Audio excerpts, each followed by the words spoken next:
Je suis Christelle Célis et ici, j'ai à cœur de t'offrir un espace de messages et de canalisation à travers ce podcast. Pas de développement personnel pour se donner bonne conscience, pas de dogme ou de cadre rigide, pas de spiritualité à la mode.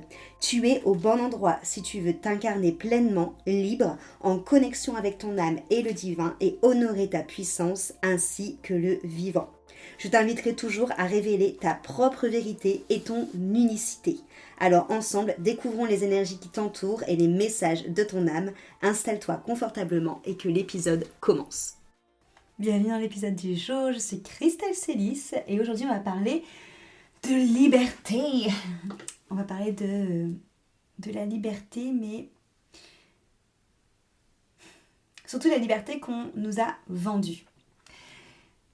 Ce qu'on appelle liberté dans notre société, ça va être la liberté de travailler, la liberté de gagner de l'argent, la liberté de se réinventer, la liberté de pouvoir consommer comme on veut, la liberté de pouvoir aller là où on veut, la liberté de pouvoir s'affranchir, la liberté de ne pas être dépendante d'une situation ou de quelqu'un, la liberté de pouvoir montrer ses émotions, de pouvoir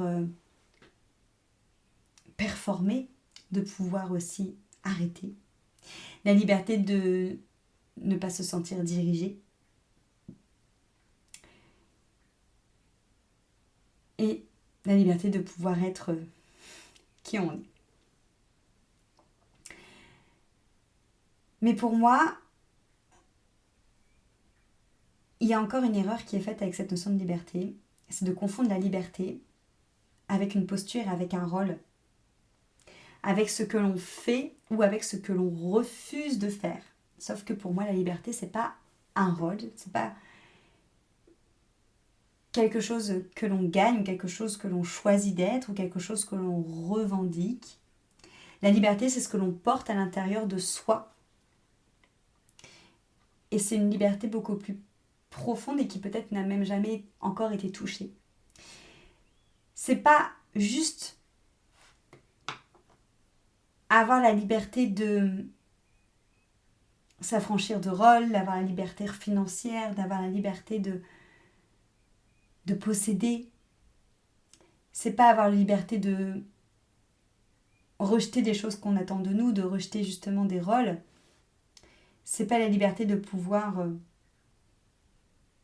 choisir quel rôle dans lequel on veut rentrer, dans quelle injonction on veut rentrer. C'est pas non plus pour moi l'affranchissement de l'autre.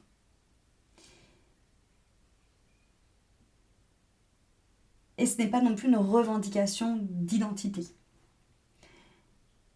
Que ce soit une identité de ce que l'on est, d'un mouvement, d'un clan spirituel, d'une communauté.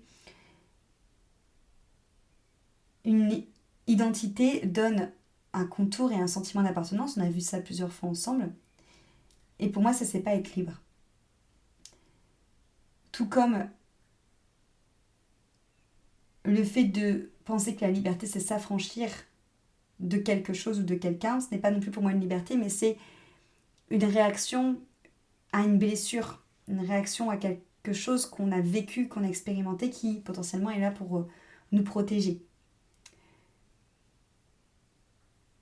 Tout comme le fait de trouver de la liberté en s'affranchissant des rôles, c'est pas forcément juste non plus parce que l'idée c'est de savoir de où vient ce rôle.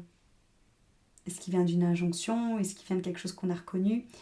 Pour moi, la liberté, c'est avant tout à ne pas être conforme à une vision de ce qu'est la liberté. Donc c'est se détacher de la vision que l'on a d'être libre de faire, de dire ou de choisir quelque chose. Parce que ça va bien plus loin que ça. La liberté dont je vous parle, c'est juste la liberté d'être pleinement, sans s'excuser, sans se justifier, sans se contorsionner, sans devoir entrer dans une case, sans qu'on nous dise ce qu'on devrait être. C'est juste se lever le matin et se sentir présent, de sentir à l'intérieur de soi la vie qui pulse, de se sentir inspiré et aspiré par la vie et par Dieu, d'être libre de sentir ce qui s'exprime,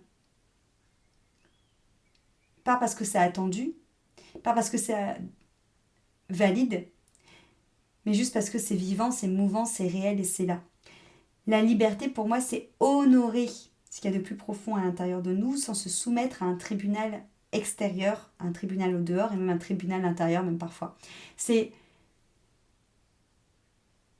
toujours partir d'un espace de libre, de choix sacré. C'est créer, construire, voyager, servir, soigner et de ne pas attendre qu'on valide ce désir-là. Parce qu'en fait, il a tout simplement le droit d'exister. Donc c'est pas chercher le regard et la confirmation à l'extérieur pour être libre de faire, de choisir ou de ne pas faire et de ne pas choisir. Mais c'est juste ne plus avoir besoin justement que le choix extérieur vienne nous valider cette liberté.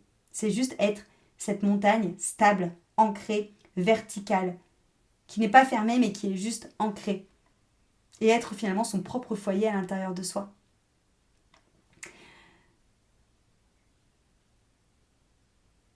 Pour moi, la liberté, notamment la liberté de l'âme, c'est de ne plus chercher à impressionner, c'est de ne plus chercher à revendiquer, c'est de ne plus chercher à convaincre, c'est de ne plus chercher à se comparer, c'est de ne plus chercher à avoir raison, c'est de ne plus chercher à rentrer dans la division, dans la séparation, dans le débat. Mais c'est juste savoir ce qui est juste pour soi. Et de ne pas le savoir depuis un espace d'opinion ou depuis un espace de mental, de compréhension de ce qu'on a appris ou de ce qu'on sait, mais juste depuis un espace où on est, où c'est l'âme qui pulse, où c'est la vie qui est présente, où c'est le divin qui circule à l'intérieur de nous. C'est depuis cet espace de la voix du dedans.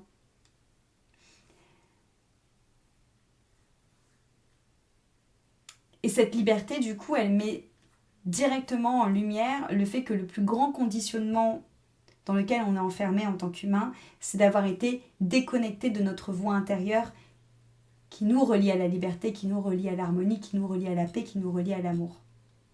Parce qu'on t'a appris à regarder dehors pour savoir qui tu es. On t'a appris à devoir justement prendre cette liberté de vouloir, de penser, de refuser, de défendre, de combattre pour te faire encore plus croire que ce que tu étais, c'est à ce à quoi tu t'identifiais, ce que tu montrais à l'autre. Comme si c'était la liberté qui se montrait, la liberté qui se défendait, la liberté qui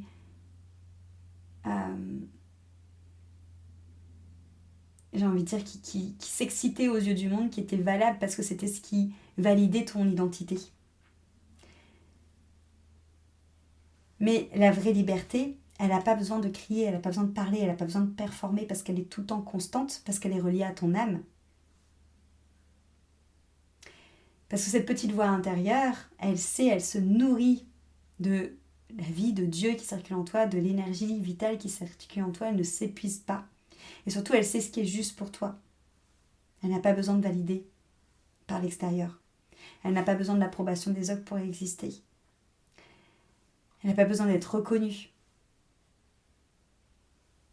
Et revenir à cette voix intérieure, c'est justement faire confiance à ce chemin de liberté qui n'est pas une liberté qui est conquise contre quelque chose ou contre quelqu'un, mais qui est une liberté qui est retrouvée. Et ça, c'est la plus grande liberté, c'est la liberté en soi.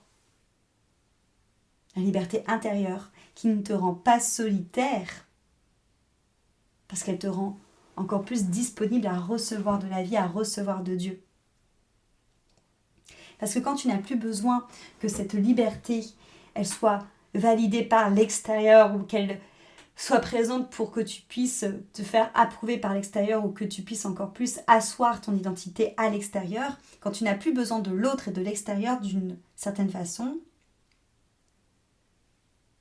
quand tu n'as plus à chercher à l'extérieur par des actes dits de liberté que l'extérieur te valide qui tu es, quand tu ne portes plus le poids de devoir prouver que tu es libre, de pouvoir prouver ton identité, c'est là où tu ressens la vraie liberté. Parce que la seule liberté qui libère justement vraiment, C'est lorsqu'on vient toucher à la pureté de notre âme et qu'on se rend compte qu'il y a une seule liberté, une seule voie de l'union, une seule voie de l'harmonie et de la paix, et c'est l'amour. Quand tu touches ton âme, la mélodie unique de ton âme, celle qui vibre à l'intérieur de toi, en dessous des croyances, en dessous des conditionnements, en dessous des rôles que tu vis, tu te rends compte qu'en fait ce n'est pas absolument pas vide, mais que c'est quelque chose d'encore plus vivant, d'encore plus chaud, d'encore plus stable, d'encore plus libre. C'est quelque chose qui n'a pas besoin d'être divisé, d'être défendu, d'être prouvé. Parce que ton âme, c'est la liberté. Ton âme, c'est la paix. Ton âme, c'est l'amour.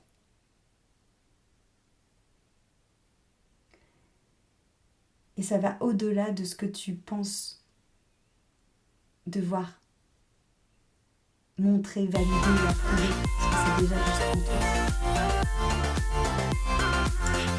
Est-ce que la vie vous partagez aujourd'hui à propos de la liberté, de l'identité et de l'amour? Merci beaucoup. Cet épisode t'a plu, pense à lui laisser une jolie note sur ta plateforme d'écoute de ton choix et aussi de le partager aux personnes à qui il pourrait être utile.